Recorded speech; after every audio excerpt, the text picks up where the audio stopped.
Welcome to episode number 7 of the Becoming More podcast, where we get into the weeds talking about transformations and how people have changed their lives and impacted others while doing so. Today, I'm joined by Teresa Parent, who I've known on Instagram for a little while. Teresa, welcome to the show. How are you today? Hi, I'm good. How are you? I'm pretty well. It's a very thunderstormy night here in Oh, Baltimore area, so hopefully we don't lose power. It I hope happens not. I sometimes. won't brag about the sunshine here in Southern California then. Yeah, I'll risk yeah, it. yeah. It's been a wacky month. May's always weird here because we're in the middle of the Mid Atlantic and it's like a swamp. And then like last weekend it Ugh. was 95 and hot as can be. Oh And this no. weekend for Memorial Day it's going to be in the 50s and rainy. So Sounds like it's it's bipolar wacky. weather. Oh my Yeah, it goodness. is. And that's what we get in the winter too with snow, because we'll get snow one week and then the next week it'll be 70. And I've it's never been in the snow. Can you believe that? being in Never been in the California, I can believe it. Yeah, beaches and mountains, yes, but no snow. Where in California are you?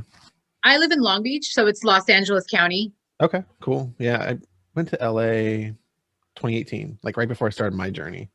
Oh, It's right my on. last trip. But yeah, I Oh was yeah. we went to like, we stayed in Hollywood. We stayed at like the Roosevelt Hotel in downtown Oh yeah. Hollywood. And then we like went to a bunch of stuff for a weekend, but it was a wild time. And one of those where I realized that I needed to make a change because walking around Hollywood Boulevard, I was dead tired. Traveling at that size, because I know you were about 600 like I was too, and Yeah. it's such a nightmare to travel at that size. Yeah. Well, yeah. And wearing sweatpants in the summertime in LA was Oh not yeah. comfortable. No, not at all. My goodness. Yeah. Okay. So to start the podcast, I like to ask everyone the bottom line of their journey so far. So if you were to say, what would be the bottom line so far, how your journey has progressed?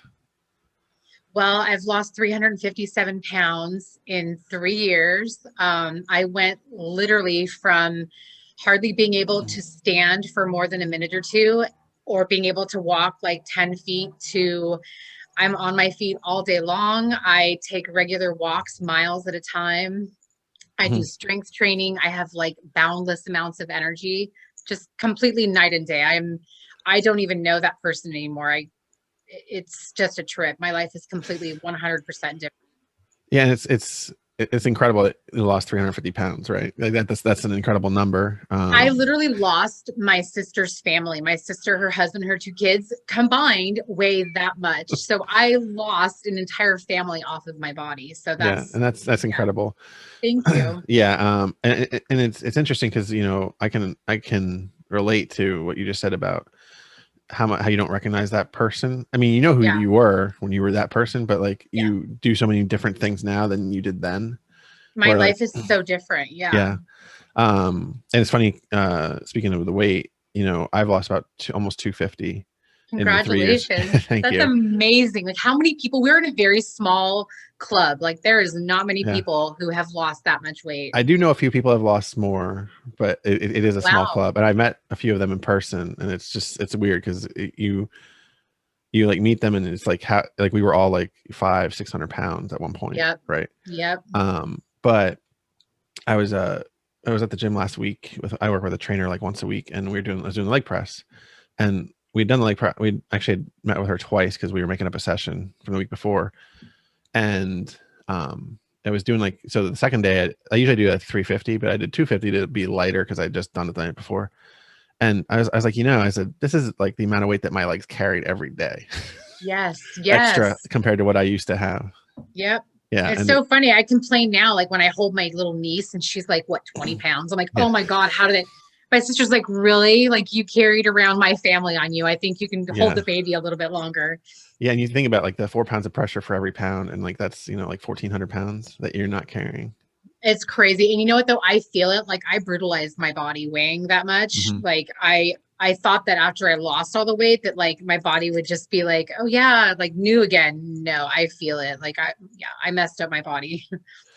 Yeah. I think we all do. Yeah, Just because it's tough. Like that stress, right? it On is. everything, on your Absolutely. heart, on your legs, on your Yeah. all the internal systems. So I like to kind of start after we do the bottom line. I like to start kind of at the beginning, like how Mhm. you got to that point. So you don't have to go too in depth. You can go as in depth as you want. So like, have you grown up like as long as you can remember? Was it something where you just like kind of progressively started to notice it maybe in like high school, college age? So I was always a little chunkier. My dad was a little bit bigger, not super obese or anything, but my dad was bigger. My both of my parents actually suffered from eating disorders, so I learned disordered eating from a very young age. But for me, the weight gain really came on after I lost my mom and brother. Within a short period of time, both of them had taken their own lives, and I couldn't deal with it. I completely somatized all of my pain and my stress and ballooned. I gained over 300 pounds within like 2 or 3 years, and then completely just didn't, I disengaged from like the world around me, from my friends, my family, everybody. And I ate my pain away. I just ate all the time. I was up to like 10,000 calories a day during my worst time. And it Mhm. was over the span of like 15, 16 years that I did that. Wow. So basically I ate myself. Yeah.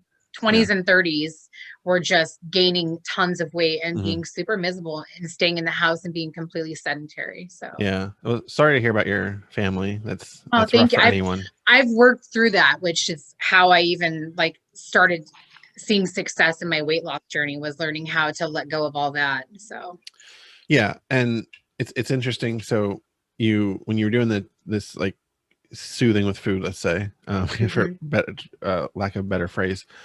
So did was it just like like kind of like you realized what you were doing at that point, or was it just like you just did it because you it just made you just it just what I you did? just exactly. I did not connect that that's what I was doing until like probably 3 or 4 years ago. Hmm. So the entire time that I was putting on the weight, the 16 or 17 so years, I just ate all the time and I didn't care. But I did eat in secret. So I would like go and get fast food and then eat in my car and like ditch all the pizza box or all the wrappers so nobody would know. Hmm. Or when I was going out somewhere, I would stop and eat a meal beforehand just to make sure that I had enough. It was like, I don't know why I did that. Now looking back, I'm like, oh my God, I can't believe I ate so much.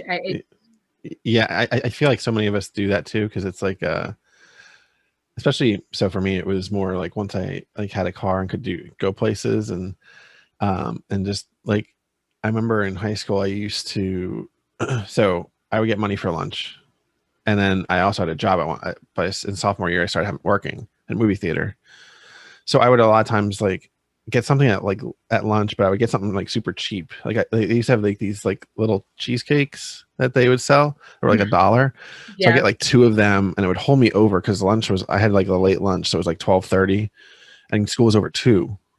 So I would eat those, and then I'd go to like Taco Bell, and that was back when Taco Bell was like 60 cents for a taco or something, Yeah. like Yeah. 20 years ago. And then I would then I'd go work at the theater, and we'd always get something to eat. And then I come home, and then I'd eat what was for dinner at Yeah. like 11 o'clock at night.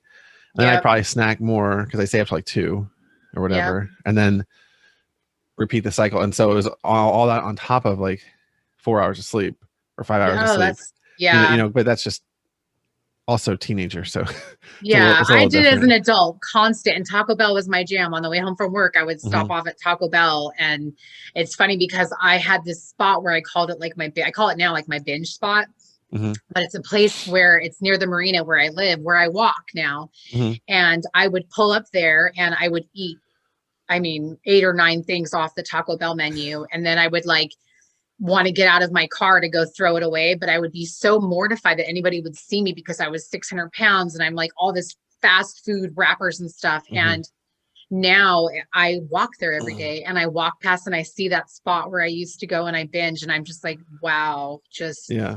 now I'm walking it. I used to watch people exercising and living their life. And I felt so sad. Like, I was robbing myself of living life, and I would see them walking and jogging and doing surfing, and I would just watch them all and feel sorry for myself. And now I'm like, I'm a bad bitch. I'm out there. I'm doing it. I lost all this weight. Like, Yeah, for sure. there's no stopping me now. That's how 100%. I feel. Yeah. And so when you were seeing all those people like that would walk and jog and stuff when you were at that size, were you ever like, why how do people enjoy that? Because Oh yeah. I'm like, oh my God, that's torture. Because for me, standing was torture. I had to do all of like my house cleaning sitting down. I had like an office chair.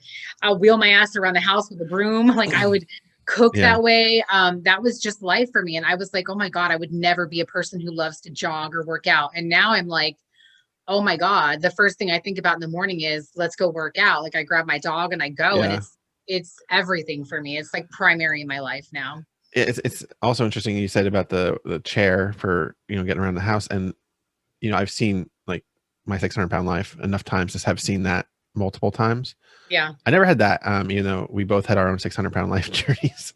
Yes. But like I used to do it where I would, if I was like making dinner, I would always like sit at the table and chop everything up, or Yes. I had to sit down like and prep stuff like that. everything. Like Yep. I wouldn't stand the whole time because like Yeah, it was a definitely. lot. And I didn't cook though. I didn't even know how to cook. And even like boiling water or making eggs was too much. Like when I say my back hurts so bad from carrying 600 pounds, I could not stand for more than 2 or 3 minutes at a time. And Mhm. so I would prep everything if I did cook, or I would just get pizza and fast food constantly, or cereal and sandwiches, because that was what was easy. So I've had to teach myself how to cook and bake and do all the things. Yeah, it's amazing because I think I heard Rachel Ray on a podcast the other week where she said, people are like so conditioned that they'll wait 30 minutes for a pizza, but they can make a meal in 20. Yes, yes, absolutely. I make my own pizza now, and I'm like, oh my God, this is so much better. And I Mhm. can control all of the ingredients, the flavor, everything, and it Yeah. tastes so much better.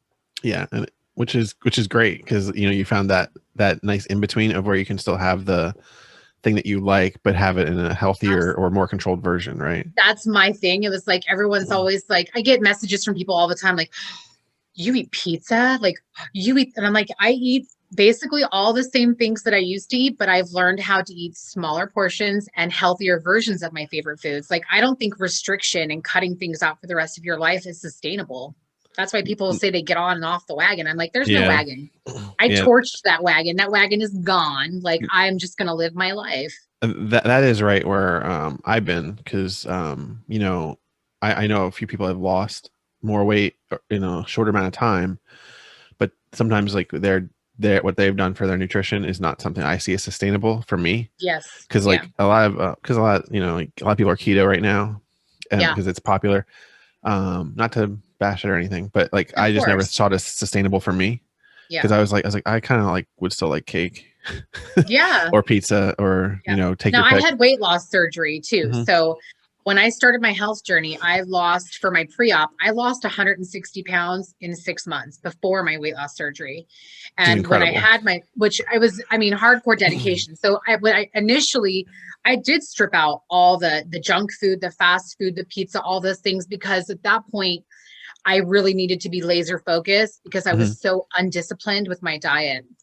But as I've developed skills and tools and coping mechanisms for stress, I don't turn to those things like I used to anymore. So I can still enjoy all the foods I love, but it is controlled because I had weight loss surgery. So for me, my stomach is the size of a medium egg.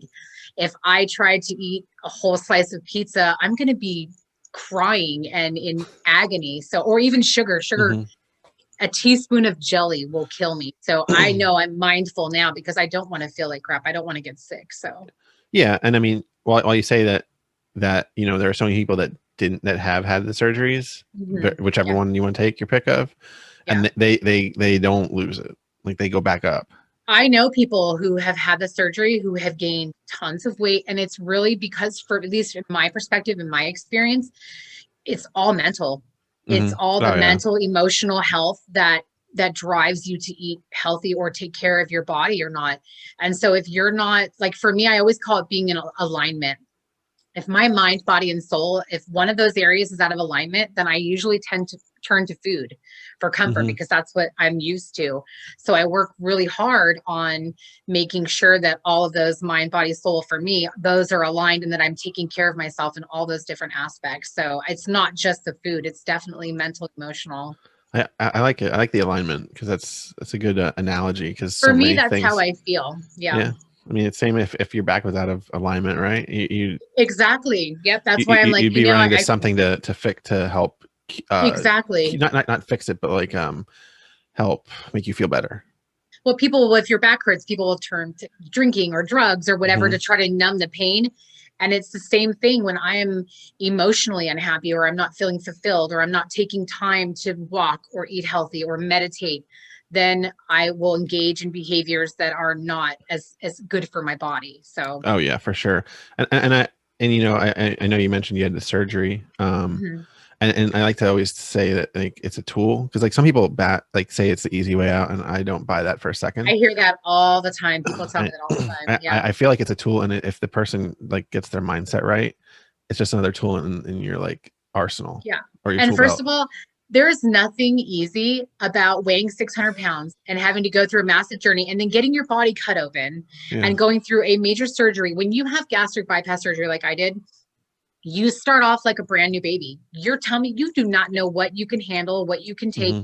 You have to go through, like, it's major work. It is, and it is just a tool. People can stretch their stomach out. If you don't do the mental, emotional work on healing your relationship with food, you're going to engage in the same behaviors. I go crazy when I see people, they're like, I'm going to do a pouch reset, or I'm going to do this. I'm like, honey, your pouch is not what needs to be reset. It's this right here. Hmm. That is where the problem is. Yeah, and you know, I a lot of times I would say that the journey is like for me, because I don't have like you know, I didn't have surgery, but Hmm. it's like 90% is nutrition and 10% exercise. Yeah, But definitely. then I add, and I make it 200%. So I say that 100% is mental, because or Yes. 50% is mental, 40% Yeah. is nutrition, and 10% still exercise. Because it's like, you know, so many people like I have had a few friends that I kind of help coach a little bit, that have, you know, because they see me lose all this weight and they want to help. Hmm. Yeah. And the first thing they ask me is like, you know, well, when can I have X, whatever X is? And I said, how about we worry about getting you like through a month before Yeah. you worry about X. Yeah. Like, I mean, because if you have 100 pounds to lose, which it usually is about 100, you know, you have a lot, you have work to do. And I mean, I like cake as much as anybody else, but, Oh, yeah. I but love cake too. yeah, Yeah. but you know, you just have to be able to do it in moderation. It's just like, it's so often like, you know, and then you see people who say, well, never have cake again. And, you know, I had cake last couple weeks ago, baby shower, right? So I had cake, and but I didn't have 4 or 5 pieces.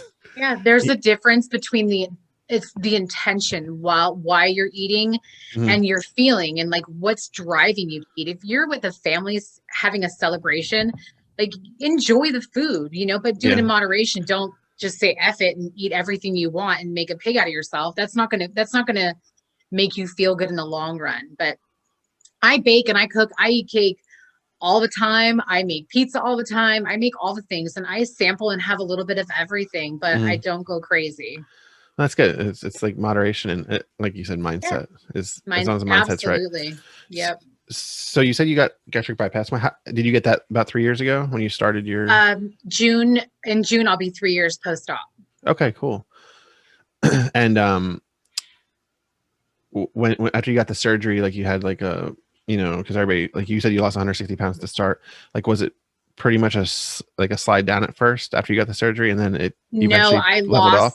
I have lost a ton right after the surgery. But I got really sick after the surgery.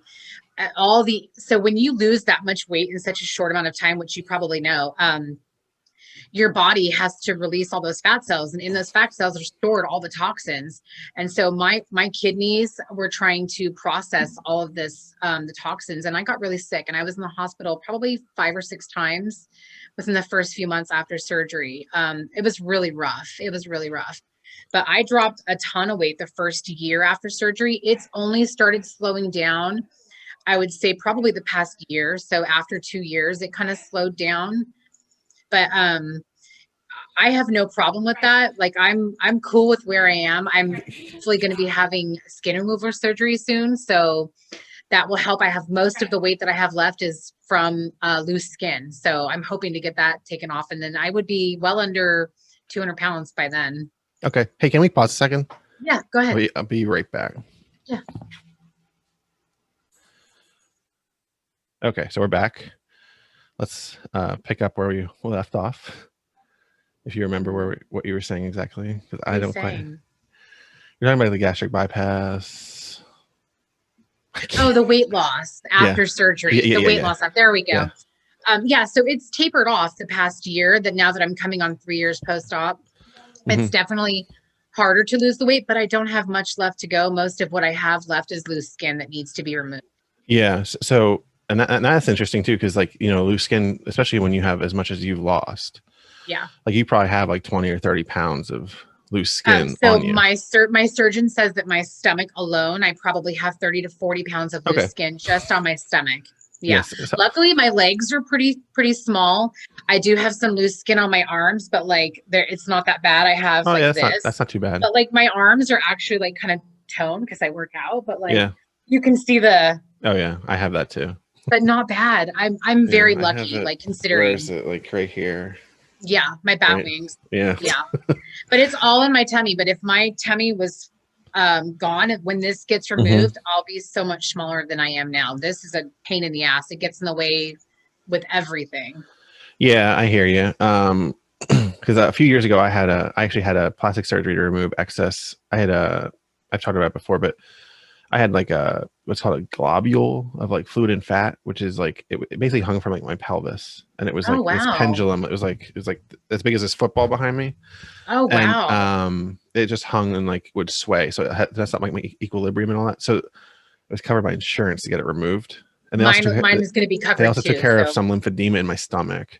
oh So wow. I did have that kind of surgery, but it's not really weight loss surgery in the Yeah. same vein as yours. Right. Mine's they call it, if men have it, they call it like a male C-section, because it's basically Oh it's a okay. hip to hip scar, Yeah. and like it's pretty brutal. Like it's like a month I was off of work, um, Yeah. but it like as soon as I got it done and I was like back to normal-ish, like the difference was amazing, because I didn't have like even just like people don't realize it when I say it, but because they're like, how bad could that be? Because it's the size of football. But imagine putting Yeah. you have that in your pants, and Yeah. you have like every time you take a step or a walk, you go up steps. Like I would never go up steps Flaps. one at a time, and it Yeah. would clap, it would flap and clap, Yep. and I call it my apron or my mud flap. yeah, Yeah. yeah. I Yeah. still have that, because I still have some of my stomach being like that, even though I haven't lost it all yet. But yeah, Yeah. it's like being, and the fact that yours will be covered by insurance, that's amazing. That Yes, I'm very fortunate. That's the only thing they're going to cover, but I mean, I'll take it. yeah, They say it's medically necessary because it hurts my back, it hurts my feet, my knees, my awesome. hips. I mean, Yeah. so I'm looking forward to that. Just awesome that they'll cover it, because so many times I hear stories of people that they won't cover it, and then they Yeah, are I mean, stuck I'll like have to pay for everything else, my arms and my breast lift and the back and all that stuff, but the stomach, that's where it's at for me. If I just, I yeah. mean, look, at one point in my life, I literally thought I was going to weigh 600 pounds for the rest of my life. I didn't care how I looked. And now Hmm. I'm like, that's all I think about. Like when I go out or get dressed up, I'm like, the stomach, I hate the stomach. And I have to continually remind myself, Hmm. you're not 600 pounds anymore. It's all good. Like, it's Yeah. going to be okay. You've worked really hard and just rock what you have. Yeah, and when you as you were going from the 600 and losing all the weight, did Mhm. I'm curious, because I've kind of had I had my own system. When you started having to like get smaller clothes, did you like go as you went down by size, or did you go as you went down like a couple sizes and get new I clothes? waited a couple of sizes. So Yeah.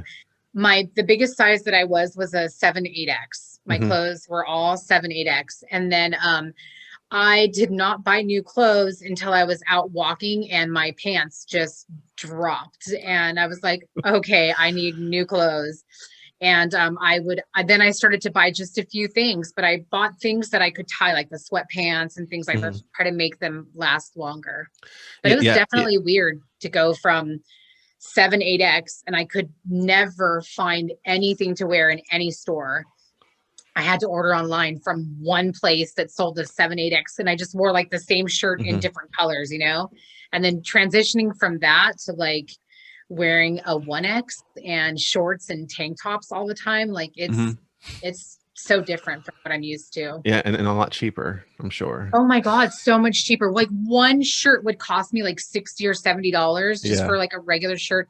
And the pants or my pajamas were huge. I have some of my old clothes and Hmm. it's just insane to see how much fabric. Yeah, I have a few of my pants. Like, didn't get rid of all of them. I actually posted a picture a couple months ago when I was cleaning up my basement, and I found like a pair of like my old khaki shorts that were like an 8X, from King Size Direct. They were a little bit big, but even then, but you know, it's funny because like I went to DXL forever, and now I don't have to, and I'm like, thank God. It's such a good feeling. It really is. Yeah, It's so funny because I don't connect it though, because my sister will buy me things all the time, or she'll be like, come into my closet, let's try on clothes. And I get mad because for me, having to try on clothes was a nightmare. Shopping for anything for myself was a nightmare. So I'm still having to like work toward enjoying being able to like try on clothes. But my sister will be like, oh, I bought this for you. And I'm like, why would you get me that? That's not going to fit me. And then she's like, try it on. And I would be like, no. Just the other day, she bought me something and I put it on. She's like, do you see that? And my sister's tiny to me, but she's like, this fits you. Like, you're not 600 pounds anymore. So my brain still does not connect it. A lot of days I still see myself like I'm 4 or 5 or 600 pounds. So it's the mental thing. I still have not connected it with changes in my body. Yeah, so many of us, I feel it never kind of leaves you. It's kind of like the same thing where people say that how you're always 16 years old in your head. Yes. Like, because like you, that's like basically you're adult.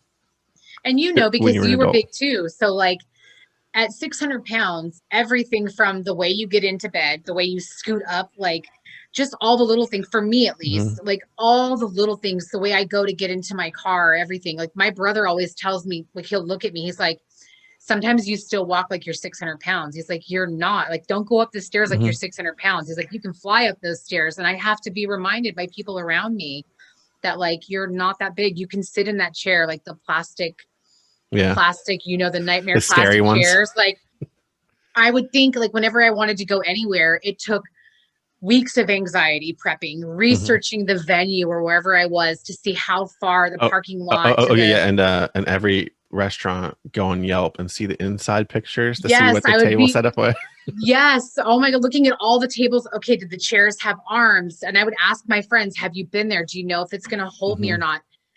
I can't believe how much of my life energy I spent worrying about those things. Now I can just go out and enjoy myself. I don't even have to think about the chairs or the parking. Like I park on the farthest spot that I can, just because I can, you know?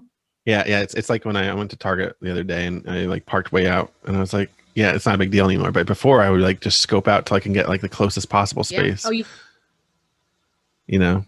If I couldn't, I would circle. Like when I had to go to the doctor's office, I would circle and circle and circle. And if I did not get the spot closest to the door, I wouldn't go. I wouldn't go anywhere. I couldn't. I would, by the time I got from my car to the door, I would be ready to collapse because I would be in so much pain. And it's a different lifestyle now for sure. It really is. Because I can relate to so much of what you said, especially like walking around like you're 600 pounds still.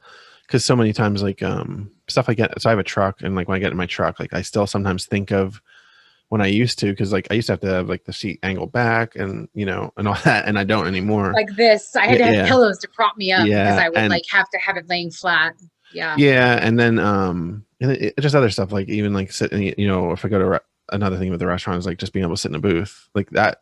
That happened to me like last September was the first time I tried. A good feeling. Yeah, and I was like, and I didn't know if it would work. Because it was one of those things where I went to like a Longhorn steakhouse with a friend I hadn't seen in years. And we went to one, and because of COVID, they only had booths open because they had the middle, because they were really being careful. And so they're like, is this okay? And I was like, we can try it, because I had no idea. And I got in, and I mean, I had like that much room, but but you did it. I did it. I remember the first time I sat in a booth, I just like bawled. I was like, I had a moment. I didn't quite get to the point of like tearing up, but I was close, right? Because it just is a big deal. It's something that you want like for a long. Because like I had about a year previously, I sat in a booth at this one Korean barbecue place near us. But they had like huge booths, so I didn't really count that because it was, you know, it's buffet. It's basically, it's a legit booth. Yeah, it's a legit. It's a real life booth. Well, you mentioned the car thing, and so I was so big that my seat had to be all the way back, but my stomach went completely over and covered half of the passenger seat, and then my brother had to deactivate my horn because every time I got in and out of the car, it would beep. And I'm a teacher. So can you imagine pulling up to work? Beep, beep. Oh, Miss Parent's here. We can hear her because she's trying to get out of the car. I would be like dying all the time. I am. Yeah. So my car, I would always beep it when I got home.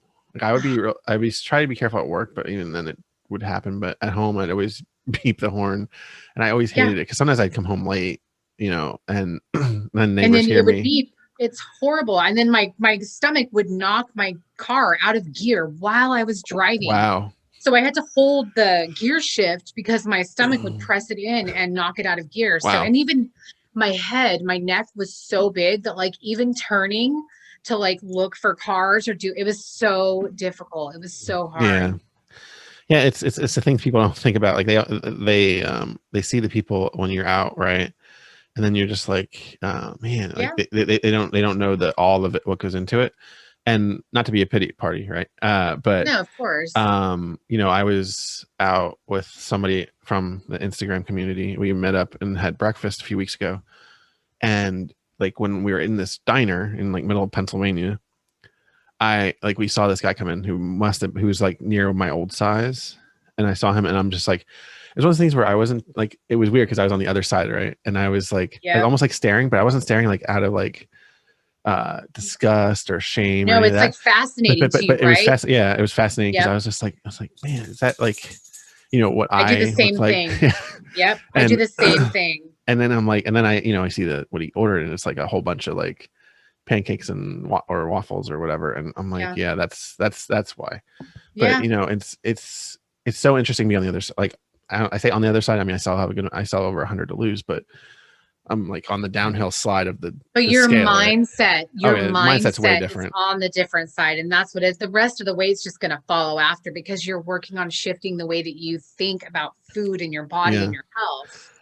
Yeah, I remember also. I guess it was like last November-ish when I think it was when I first had discovered your account because I saw that you'd lost as much as you had, and like you'd previously been around the same size I was, and Yeah. so I was just like impressed. And then Thank you.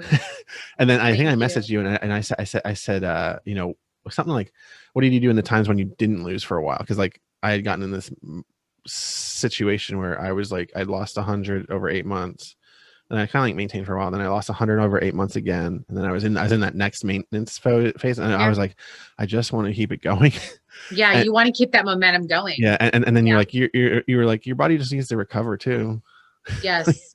That's a thing that's been really hard for me to learn throughout my journey because you go from being totally sedentary to like kicking it into high gear and then Mhm. you're used to go go go hitting it hard. And so now it's like you have to learn how to relax and let your body adjust. It is, people can't even imagine what it's like to go from weighing 600 pounds to weighing, 200 pounds or 300 pounds. It is life changing is the understatement, even to say that, Oh because yeah. it's so, your body has got to catch up and you just have to give Mhm. yourself grace. Oh yeah. Whenever I feel like I'm down on myself or I'm not where I think I should be, I just give myself grace. I'm like, you know what?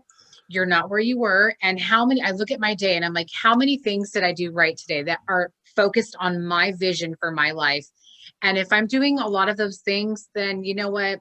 It's all good, really. Oh yeah, for sure. Yeah. And that's what I try to do. And then also like lately, because like working out in the gym, I'm like, you know, I'm probably like, because it's one of those things where the scale hasn't moved too much lately. Yeah. And then, but then it's like, you know, the clothes are fitting better. So I'm kind of in that. I don't measure I don't measure like take measurements of everything else. I just, I didn't do that either. yeah, Yeah, I some didn't do people that do and either. swear by it. And I'm like, that's just more data I don't really want to see. But it is true though, Yeah. because there was a time where for like 6 months, I lost like 10 pounds, but I went down 2 clothing sizes. And then you compare the photos, Hmm. and I was like, oh, I really did like lose weight. And it's just, that's the thing is that people focus on the number on the scale. And I get that. That's important. But there are so many other ways Oh to yeah. measure your success. And that's what I try to do is try to focus on all those other successes, you know? Yeah. And at the same time, I just try not to let the scale go up too Yeah, much. definitely. Absolutely. Yeah. That's the only part that I try to guard against that like I keep it like within a 10-pound swing, right? And Unless, a lot of people I know they don't stay near their lowest low weight because they tend to be more in extreme workout mode and eating mode. Then mhm. you find your comfort zone. And if you go above that, then, you need to check yourself. Like for me, I do an evaluation of myself, mind, body, spirit. Okay. Am I eating right? Am I meditating? Am I exercising? Am I practicing self-care? Usually if the scale has gone up, it's because one of those things is out of balance for me. And so Yeah. then I just kind of, regroup and get back into it and don't beat myself up. I engaged in so much negative self-talk at 600 pounds for 20 years. Hmm. I'm just not going to beat myself up anymore like that. It doesn't add to my life. It doesn't increase my vibe. It just brings my frequency down for me. And so I'm just not having that anymore. I won't do that to myself. That's awesome, because so many people, like, I mean, so many of us, like, we have that self-doubt that's always kicking in. And even like after losing a ton of weight, like for me, self-doubt comes in, like, what if this is as far as I'm gonna go? What Yeah. if, Yeah. and it kicks in, and you're like, no, it's not real. It's just that it's that old See, mentality. so when I first started my journey, I started calling that voice in my head my inner fat bitch. She wants to bring me down. She wants to cut me down. And I Hmm. I literally kind of made this like caricature in my mind. And I'm like, I would tell her like, oh no, no, no, no. And I would like cuss at her and tell her like, no, you can't talk to me this way. You are not going to put this into my body. Like it really helped me to realize that that isn't me who is doing that, because I have an Hmm. authentic version of myself that I'm trying to live. And that self-doubt that you call it creeps in. For me, I just call her something else. And so then I treat her like you are not welcome here anymore. And it Yeah. really helps me a lot. It has. I remember being 600 pounds and trying to go walking, and I could only walk about 10 or 20 feet. And in my head the whole time, she's there. You can't do this. Everyone is staring at you. What if you fall? You can't get up. Like every different thing in my brain. And I literally was like, shut the F up. Like you are going to, and I was like, you don't exist anymore. Like I'm not listening to anything you say. And I started to Hmm. create my own narrative, and it's work. You have to do it every day, but it really does help me. Yeah, I find that something that I also like, that's worked for me, and I've heard other people do, is like just kind of like speaking things into existence. Like, Yes. because like either if you like, I would write stuff down a lot more than speak Mhm. it, because I didn't look like the crazy person at work. But but it's stuff Yeah. like that, or like I one thing that I just for tips for people I did was I bought one of these like desk calendars that like Hmm. doesn't have a lot of stuff on it, but it just has like the dates, right? And I would Yeah. literally put like each Monday, I would like weigh in, and I would like put like how much I've lost in that week Yeah. or Yep. gained. It doesn't Visual matter. supports, all Yeah, things yeah, like that are really because then important. not only that, but then I'm like looking at it right throughout the Yeah. day, and I'm I looking had at. my picture, my 600-pound picture on my refrigerator. Mhm. I had all around like my room and my house are like visual reminders, visual things to help me stay on track and to remember what is most important in my life. But what's really helped me throughout my journey was meditating every day, manifesting what I want, speak, like you said, speaking it into existence, Mhm. affirmations every morning and every night before I went to sleep, like treating myself as though I was already where I wanted to be and Yeah. believing it. Like when I would walk at 600 pounds, I would tell myself, you are fine. You are thin. You have lost all this weight. And I still do that when I go out walking, when I'm feeling down or whatever. I will pump Mhm. myself up mentally, and it works for me. So pumping yourself up, when you've yeah, he likes to make an appearance every now and then. When you were like walking, because like you were walking the same path a lot, right? Yes. So did you ever have people that would stop you and say like, you're doing great, you're like, you look Oh, great? yes. Yeah. So I last summer when I was walking a lot because of the pandemic, I started getting that toward like, I started walking like April, May, and by like July, like I started getting people like literally just stopping. Yep. Like I don't Yeah. even know who these people are. Like I've Yeah. never met them really. Yep. And then there was one lady who said, because like, so I live in like a subdevelopment, and then there's like townhouses down a bit from us. And the townhouses, the one lady stopped, and she's like, we see you here every day. Like it's 100 degrees, it's raining, whatever it was. And then she's like, and you got us walking now. Yeah. I have And I never said anything so to many them. Like people they do just that. saw me every day. Yep. Right. That happened to me at home and where I go to walk at the marina. People who I've never interacted with started cheering for me when they'd Hmm. see me, give me high fives or thumbs up and like, way to go. Like, and people would tell me, like, you're inspiring me. One of the coolest things to me was that I started this routine when we were on campus teaching of walking every morning before the bell rang. I would always say I'm going to get at least a mile in before the bell. And so I would get there and I would throw on my earphones and I would walk the campus. And then you see other teachers, secretaries, students, like coming up to me and stopping me and saying, it's so inspiring to see you. You couldn't even walk from your car to your classroom, and now you're out walking every morning. And then between passing periods, earbuds, and I'm out. And I had students joining me, staff members, and like they would tell me, you inspire me, like your story inspires me, thank you so much. And I'm always like, I'm Yeah. inspiring? Really? Like, what, are you kidding me? Like, I'm really basic, guys. I don't know how I'm inspiring you, but it makes me happy to know that by just being out there, people can see it and know that it's possible. And that's part of why I started sharing so much on Instagram, because I felt so alone for so many years. Like, I did not know anybody who was really big. And now I have this whole community of people like you who know what I've gone through, what I'm going through. And it's just incredible. It's been a game changer for me. Yeah, for sure. And it's funny when you find that community. Like, there are some people that don't really find it because they'll message me and I'll be like, you just had to make an effort kind of to Yeah, establish a community, like make friends. absolutely. Because Yep. once you talk to see some people's posts, like you can really relate to a lot of it. Sometimes you Yeah. can't relate to everything. And I'm not saying Yeah. relate to everything, but you relate to like 60-70%. And you're like, Yeah. yeah, I know what that's like. I know what that's like. I know what that's like. Don't know what that's like. That's weird. You got to find the people that resonate with you. Hmm. For me, finding the Instagram community was a part of me beginning my journey and manifesting a tribe of people around me who I could lift up and who could also lift me up. And I did not ever expect what has come out of that. And I'm just so grateful. And I've connected with some truly amazing, inspiring people Yeah. on Instagram through this community. And I've also met, some weirdos too, like you Yeah. said, people who I'm like, okay. Yeah. But, I have met a lot of gems out there, and I've made some really good friends. I think lifelong friends, I hope. Hmm.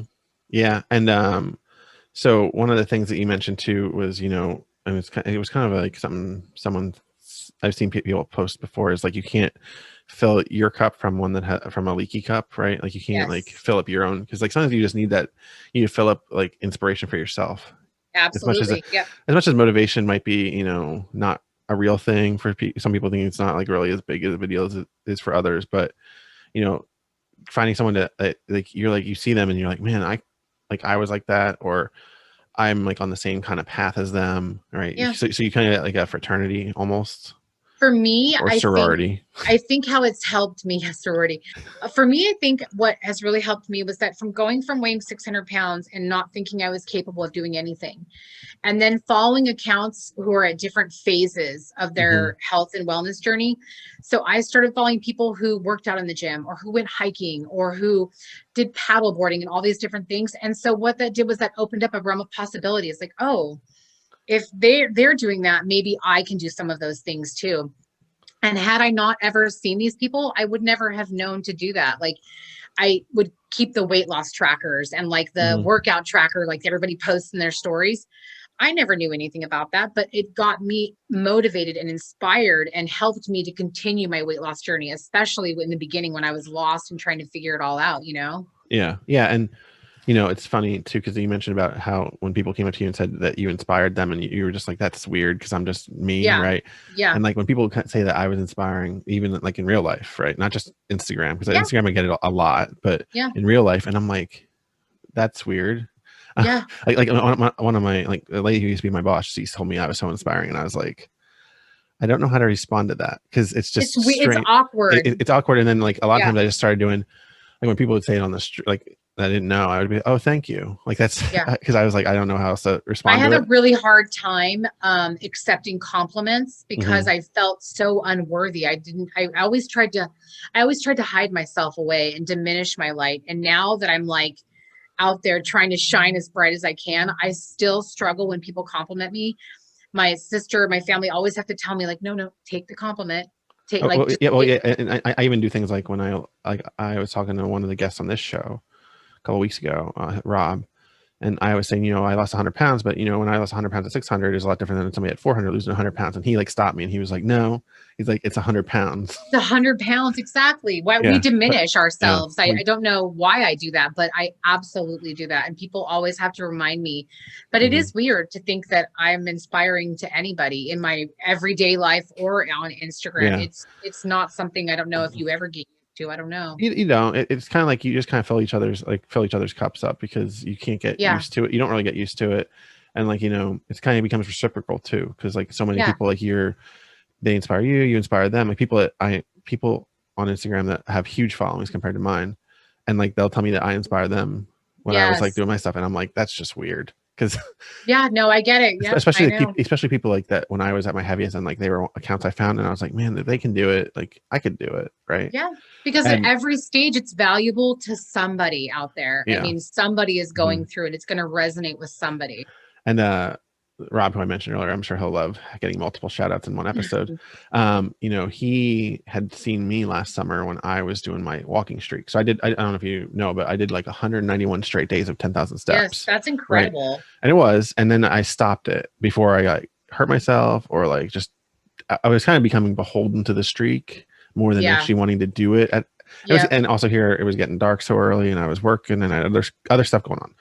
So I let it go. And, then so he recently he ended his, and not by his choice. He was like 4 steps short of his number and he didn't even realize it. Oh, Yeah, so it was taken away from, it's kind of torture. taken, yeah. Oh, And he was doing 15,000 every day. oh, that's incredible. But he did it for over 200 days. And I kind of said to him, I was like, well, it's over now. I said, you're not beholden to it anymore. Like I kind of gave him like some like, because I know the feeling when you're done with it. Yeah, And absolutely. you can do it again if you want, Yeah. but you don't have to. Like you I don't have like to to feel. do little challenges like that every now Yeah. and then just Hmm. to reinvigorate myself or to give me a challenge, because not that losing 350 pounds is not hard enough, but it's good to stay engaged and remind yourself that you can do hard things. Like we have overcome so much and we can do things that are difficult like that, For sure. especially Yeah. physically, you know? Yeah. So I have one more nutrition question for you. So like Mhm. as you're at your heaviest, when you were at your heaviest, were you more of like a picky eater at all, or Um, well, yeah, I guess, I mean, I'm a vegetarian. I okay? have been. I was probably the fattest vegetarian on the planet, but I don't eat any meat or animals or anything like that. Hmm. But I just basically ate fast food and junk food, pizza, Okay. tacos, fast food, stuff like that. I think I don't know, picky now. I have a lot of special needs when it comes to my diet now because I've had weight loss surgery. Yeah. So everybody So like knows. an instance that I would say like, so what all my life, like I hated like, so I hate pickles and it's not going to I hate change. them too. I hate Thank them. God. Yeah. Yes. I don't know if you've ever seen any of my pickle war Yes. stories. Yes. Again. Yes.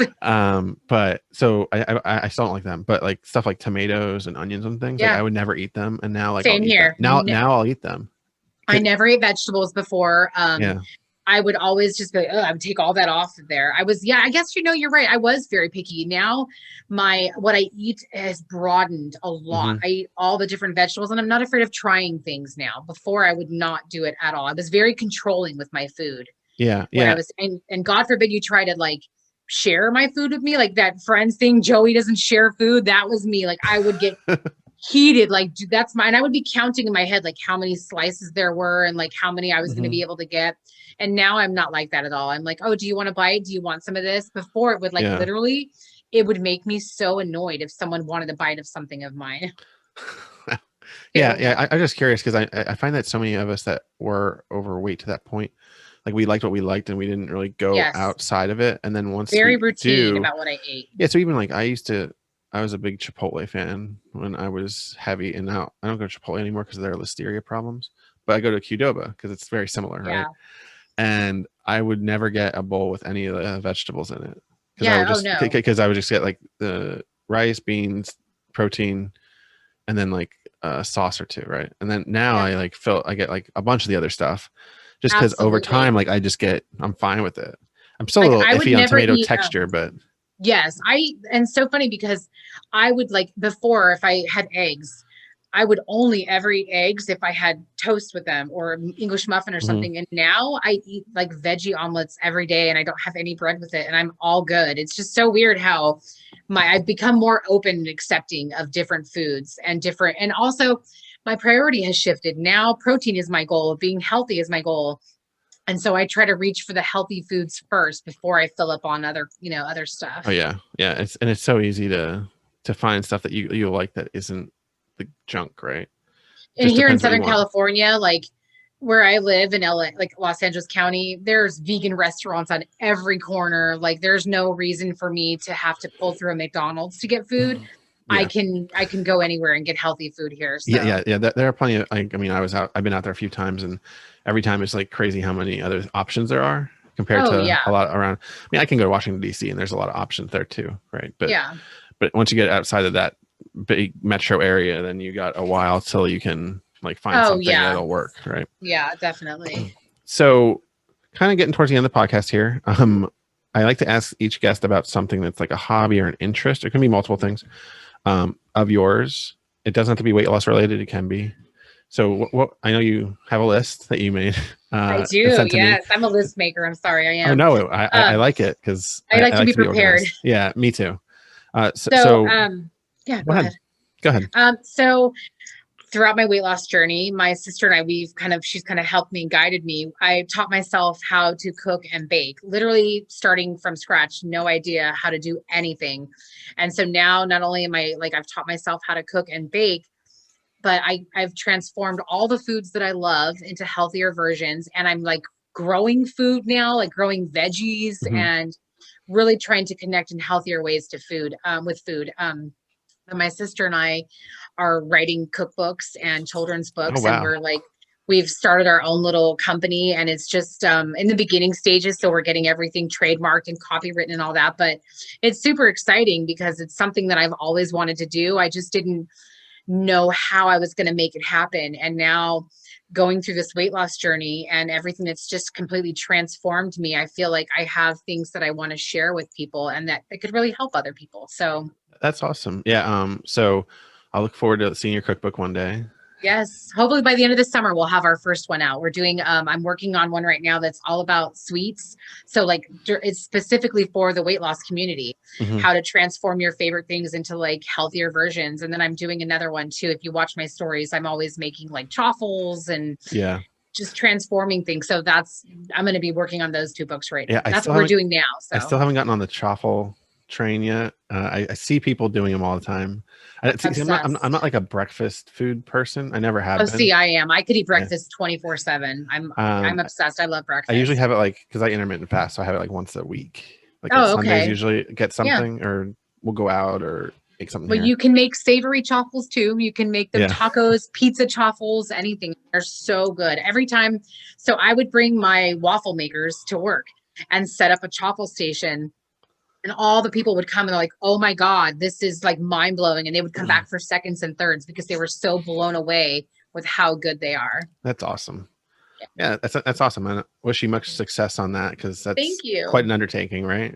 It's a lot of work, but I'm having a lot of fun doing it, getting to experiment. My sister and I are always in the kitchen and like working from home together. And it's been a lot of fun. That's amazing. So you mentioned earlier, I'm just curious. You mentioned earlier that you were your teacher.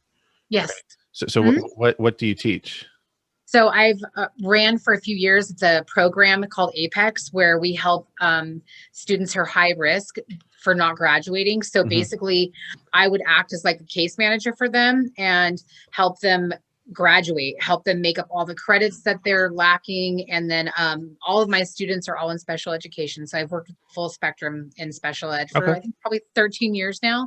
well, that's So, really but with really COVID, awesome. everything has changed. Yeah, yeah, So yeah. Hopefully we'll see 2022 be back to normal, right? I hope so. I miss Wow. the sounds, the bells. I miss the assemblies. I miss the kids. Miss Parent, Miss Parent. Like, do you have ramen or cup? Like, they would always come to me for snacks, and then they would Uh-huh. always love to try all of my creations. So I miss them. I miss hearing all the gossip from the kids and seeing all the staff and everything. I Yeah, really do. I miss it so much.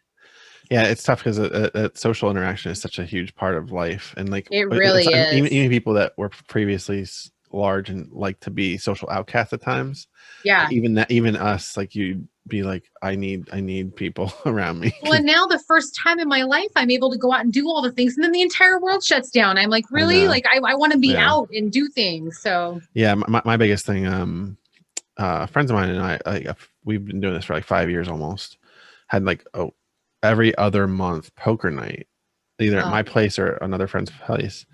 And like, we haven't had one since January of 2020. Like, it was the last one. And I'm just like, I just want one like You so need a bad. game night. Yep, I feel you And there. I love game yeah, nights. and like we play poker, but it wasn't really about the poker. Like it was fun to play poker, but and it was like $20 games, right? It wasn't like crazy amounts of money. It was just more about like the camaraderie of it. Camaraderie, absolutely. I Yeah, miss and my friends too. I have not hung out with any yeah, friends since I've hung out with a few March. here, but usually like we'll go out somewhere. Like we don't hang out. Yeah. We hung out once in my house, like in November-ish time frame. But yeah, it's just it's tough, and hopefully everything here in Maryland is getting much back to normal. Oh, Like good. It is here too. they It's lifted getting like the better here mask too. mandate, like the indoor mask mandates here. Oh, they So did for you guys? We still yeah, have them here. Well, in Orange County, of course, there's no mask mandate, but in Los Angeles County, we all have to mask up. yeah. So, but I I don't don't know. wear it when I go walking I or don't really know anything. much about the difference between those two things, but I know Ugh. that Orange County is much more rebellious. Let's say. I was born and raised in Orange Yeah. County and moved to Long Beach, yeah, to get away from Orange County. So, Yes. yeah. So yeah. So as we're seeing like things change, and when people listen to this like in 2 years, going back in time, like they'll be like, God, I don't miss that.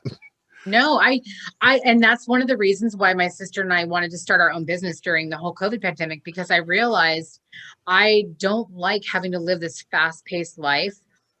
I actually like spending time with my family and being home and being in the garden and writing and doing all those things and baking all day. Like, not that I don't love teaching, but if Yeah. I can make money and create a business that I'm doing what I love, then Hmm. I would rather do that, you know? Yeah, and it's I think the pandemic helped a lot of us like reevaluate a lot of things, Absolutely. Absolutely. because so many of us like were in like a much more fast-paced thing. Like I mean, I recently in the last few in January or so I had changed positions within my company. It's still the same company, but because I just realized I wasn't really feeling fulfilled in Yeah. the position I was in.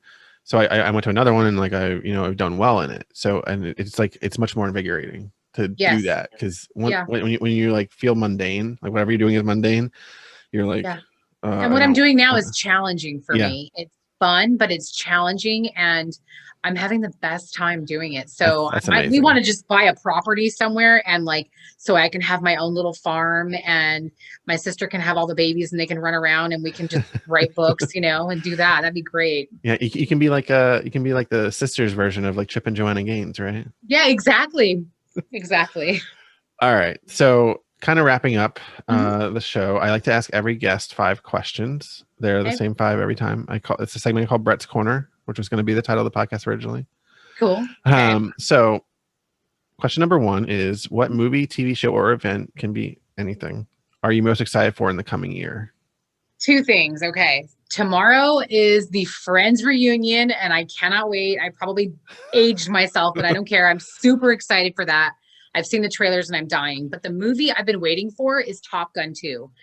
I want to go in the theater and sit with my dad like I did when I was a little girl Hmm. and watch Top Gun 2. So I cannot wait for that to come That's awesome. Yeah, Top Gun 2 was something that I was kind of like, I'm kind of quasi interested in, because it was like, Top Gun 1 came out when I was very young.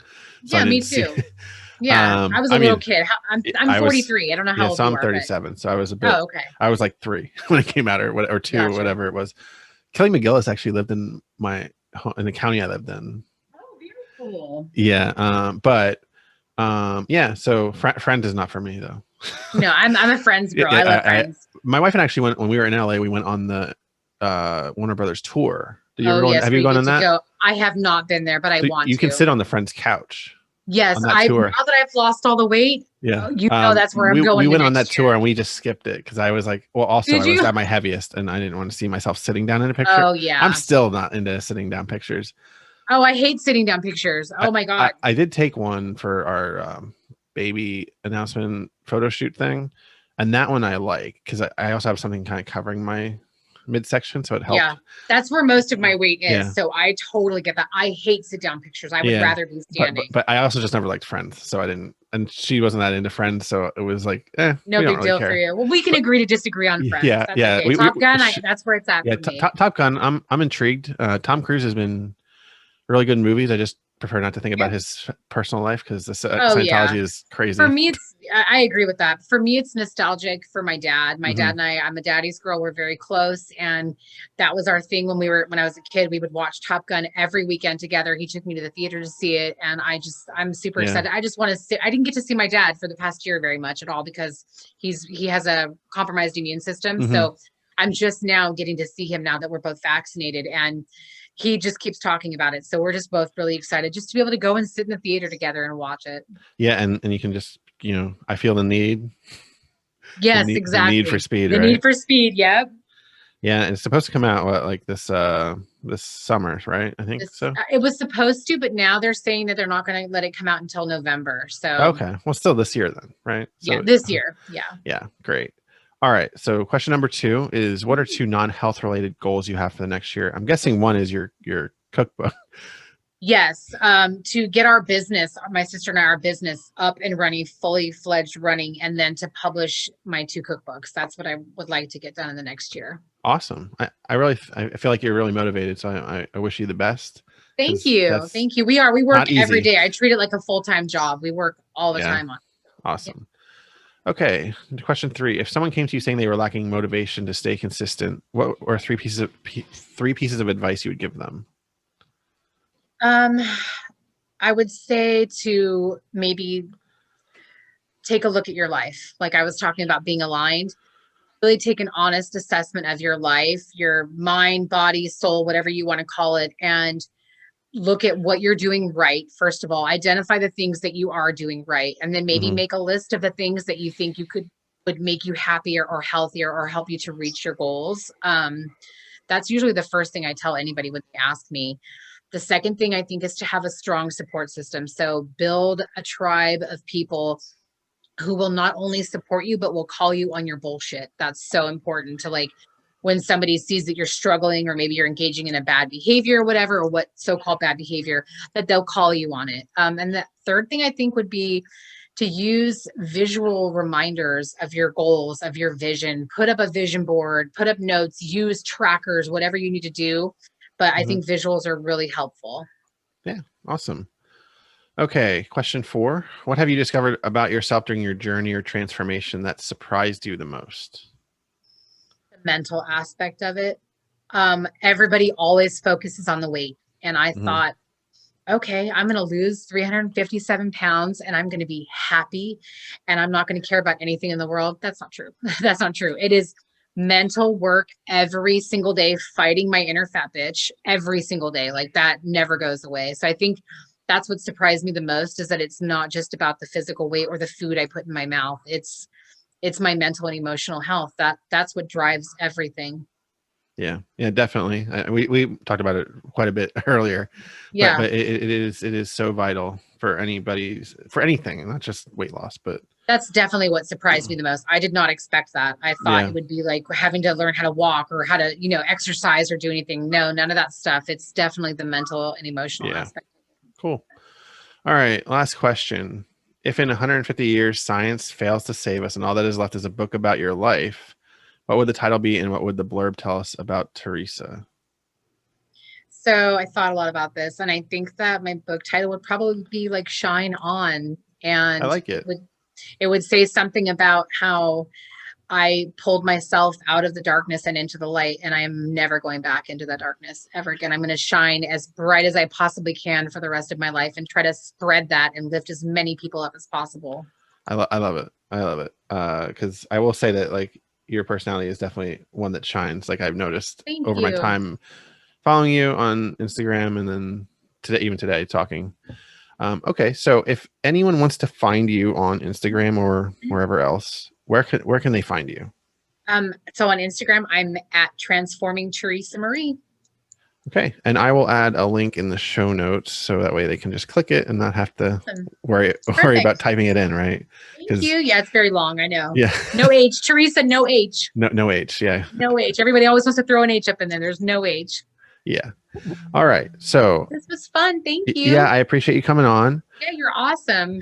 Thank you, I appreciate it. Good luck with baby. Congratulations. That's amazing. You're going to have no Yeah, sleep, but you're going to be super happy. yeah. The no sleep thing is definitely something I've been told like a million times. So Yeah. we're like about 2 weeks away. So Oh, very good. It's an exciting time for you guys. yeah, definitely is. So until next time, Yes. everyone, become more something. Pick a thing, become more of it. Consistent, better at your work, better at anything. Just find something and just have more, put more effort into it. And I'll see you next week. Thank you. Bye.